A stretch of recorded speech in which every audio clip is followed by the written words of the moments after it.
మనందరికీ తెలుసు కదా, రీసెంట్గా అయితే జనసేన మరియు టీడీపీ బీజేపీ మధ్య పొత్తు అయితే ఖరారైంది. అధికారికంగా ఆ బీజేపీ రాష్ట్ర అధ్యక్షుడు పొత్తు గురించి అయితే ప్రకటించడం జరిగింది. ఈ సందర్భంగా అయితే సీఎం జగన్మోహన్ రెడ్డి తీవ్రంగా భయపడుతున్నాడు అనే వాదనకి కొంచెం బలాలు చేకూరుస్తున్నాయి.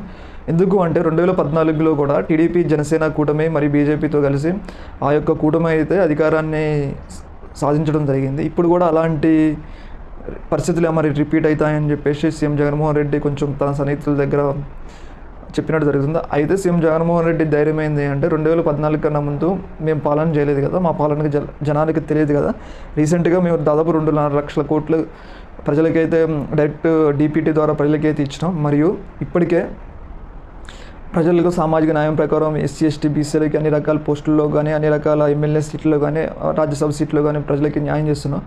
అమ్మఒడి మరియు గ్రామ సచివాలయాల ప్రజలు మెరుగైన ప్రభుత్వ సౌకర్యాలు మెరుగైన సౌకర్యాలు అనిపిస్తున్నారు.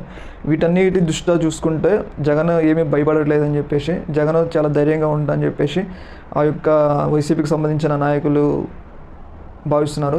ఎంతమంది వచ్చినా కానీ జగన్ ఎవరు ఎదుర్కోలేరని చెప్పేసి, ఎందుకంటే జగన్తో ప్రజలు ఉన్నారని, జగన్ ప్రజలకు మంచి చేయడం వల్ల దాదాపు 30 లక్షల ఇళ్ళని ఇవ్వడం ద్వారా వాళ్ళందరూ ఓట్లు కూడా సీఎం జగన్మోహన్ రెడ్డికి వన్ సైడెడ్గా పడతాయని చెప్పేసి అయితే సీఎం జగన్మోహన్ రెడ్డి ధీమాగా ఉన్నారు. అటు బీజేపీ వాళ్ళు మరియు టీడీపీ జనసేన వాళ్ళు ప్రచారం చేసినట్టుగా జగన్ ఏం భయపడట్లేదని చెప్పేసి అయితే, జగన్ చాలా ధైర్యంగా ఉందని చెప్పేసి అయితే వాళ్ళు అయితే అంటున్నారు.